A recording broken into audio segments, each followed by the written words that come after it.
Bienvenue sur Africa 24 dans cette nouvelle édition du Morning News. Voici les titres de l'actualité. Le Bénin rend hommage à Kofi Annan suite au décès du diplomate ghanéen survenu le 18 août dernier. Des personnalités politiques ont tenu à célébrer la mémoire de l'ancien secrétaire général de l'ONU pour ses actions en faveur de la paix.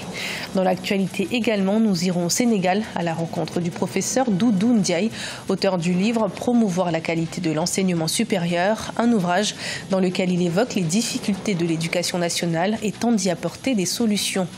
Et puis en fin d'édition, nous irons à la rencontre de l'artiste togolais Centrinos. À seulement 22 ans, il sort son premier album après le succès de son single Fiançailles en 2017.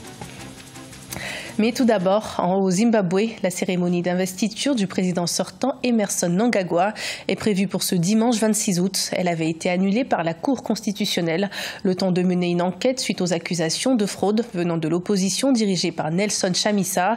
Mais malgré la confirmation de la victoire de Emmerson Mnangagwa par la Cour constitutionnelle, le candidat de l'opposition refuse toujours d'accepter ces résultats. Et pour rappel, Emmerson Mnangagwa est à la tête du Zimbabwe depuis le 24 novembre 2017, suite au départ forcé de l'ancien président Robert Mugabe. Depuis le décès de l'ancien secrétaire général de l'ONU, Kofi Annan, le 18 août dernier, les hommages se multiplient dans le monde entier. Au Bénin, les personnalités politiques ont tenu à saluer la mémoire et les actions en faveur de la paix menées par le diplomate ghanéen. Des détails avec notre correspondant au Bénin, Lefty Ounou. Le corps diplomatique au Bénin a rendu un vibrant hommage à l'ancien secrétaire général des Nations Unies, Kofi Annan, ce vendredi 24 août 2018 à Cotonou. En effet, le décès du 7e secrétaire général des Nations Unies, le 18 août 2018, a engendré une multitude de réactions élogieuses de par le monde entier. Au Bénin, l'illustre disparu demeure un réformateur, un humaniste, un modèle pour la jeunesse au sein de l'institution. Il vivait le drapeau bleu comme une vocation. C'était consubstantiel de sa personne. Kofi Annan était le secrétaire général et des Français et des Américains, et des Hollandais et des Brésiliens, et des Béninois, pas beaucoup des Ghanéens, des Indiens, de tout le monde. Kofi Annan a reçu le prix Nobel de la paix en 2001. Ses actions ont fédéré avec succès les organisations de la société civile, les jeunes, les célébrités, les écrivains pour la paix et la justice en Afrique et dans le monde. À ce poste, il a réussi à faire beaucoup pour l'Afrique. Quand je parle de l'Afrique, je parle également du Bénin, bien entendu, et du monde. Parce que si au Bénin, il n'y a pas de guerre, si au Bénin, on arrive à s'entendre malgré les avatars du pays, cela veut dire que nous sommes déjà, sans le vouloir, des adeptes des idées de Kofi Annan. Feu Kofi Annan a œuvré pour l'amélioration de la condition de la femme à travers des postes de responsabilité au sein de l'institution. C'est sous son mandat qu'a été créé le poste de vice-secrétaire général de l'Organisation des Nations Unies pour la meilleure gestion de l'organisation. De nombreux experts estiment que l'ancien secrétaire général des Nations Unies est le symbole de toutes les idéologies que défend l'organisation universelle. En Zambie, les négociations avec le FMI pour un accord de prêt de 1,3 milliard de dollars ont été suspendues. En cause, le taux d'endettement du pays. Le Fonds monétaire international estimant qu'un prêt risque d'aggraver la situation d'endettement de la Zambie. À noter que le pays a relevé ses prévisions de 2018 concernant le déficit budgétaire à 7,8% du produit intérieur brut contre une estimation initiale de 6,1%. Annoncée depuis plusieurs années, la libéralisation du secteur audiovisuel en Côte d'Ivoire serait imminente. En effet, des travaux de construction de la télévision numérique terrestre, la TNT, qui permettra la diffusion gratuite des chaînes, ont été lancés pour un montant total de 22 milliards de francs CFA. Des explications dans ce reportage de notre correspondant en Côte d'Ivoire, Olive Adjakotan. En Côte d'Ivoire, le ministre de la Communication et porte-parole du gouvernement, Sidi Touré, a lancé ce 8 août 2018 les travaux de construction de la télévision numérique terrestre. Ce processus coûtera 22 milliards de francs CFA. La capitale économique, Abidjan, sera la première desservie par la télévision numérique terrestre d'ici la fin 2018. Mon service de communication, donc dirigé par Josiane, est à pied d'œuvre. Ils ont déjà des plans qui sont sortis, des plans de communication. Ils vont aller à travers tout le pays avec des caravanes à rencontrer rencontrer les populations, leur expliquer qu'est-ce que c'est que la TNT, comment faire pour recevoir la TNT. Ce programme est déjà prêt. Cette télévision se sont déjà enregistrées pour expérimenter ce nouveau processus de diffusion numérique.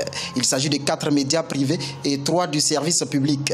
Leur diffusion à travers la télévision numérique terrestre va matérialiser la libéralisation de l'espace audiovisuel en Côte d'Ivoire. Je pense que la concurrence stimule les différents projets et c'est grâce à nos différents compétiteurs que nous saurons nous proposer le meilleur produit aux Ivoiriens et au paysage audiovisuel en général. L'accès aux chaînes grâce à la télévision numérique terrestre sera gratuit en Côte d'Ivoire. En rappel, ce procédé est une évolution technique dans la télédiffusion car il favorise une meilleure qualité d'image et de son.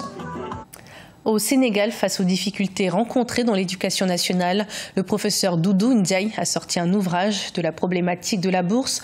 En passant par l'orientation des nouveaux bacheliers jusqu'au mode d'enseignement, le professeur veut sensibiliser sur tous les maux de ce secteur et espère ainsi faire réagir les autorités. Voyons son portrait dans ce reportage de notre correspondant Eladji Ndiaye.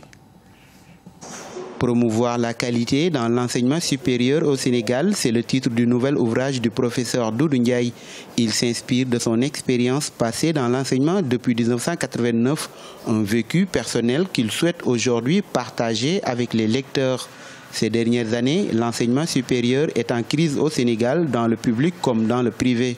La cause, c'est un système. Je n'ai pas voulu alarmer outre mesure mes lecteurs et tous ceux qui s'intéresseront à ce livre-là, mais c'est tout le système qu'il faut revoir. Dans la mesure où chacun joue un jeu qui est le sien, sans véritablement aller dans le sens de l'amélioration du système. Pour résoudre ce problème, le professeur Doudou Ndiaye estime qu'il faut mener une réflexion profonde. Il faut qu'on harmonise. Qui normalise l'enseignement supérieur? Donc ça, c'est la première chose. La deuxième chose, c'est que cette concertation doit être productive entre l'État et le privé. Parce qu'aujourd'hui, le privé est le principal pourvoyeur d'étudiants dans le système d'enseignement secondaire. Cet ouvrage de 94 pages évoque également la problématique des bourses étrangères accordées aux étudiants sénégalais. Sous ce chapitre, Doudou Ndiaye, chargé de cours à l'université Cheikh Anta Diop de Dakar, préconise de mettre en place des mécanismes pour un retour sur investissement.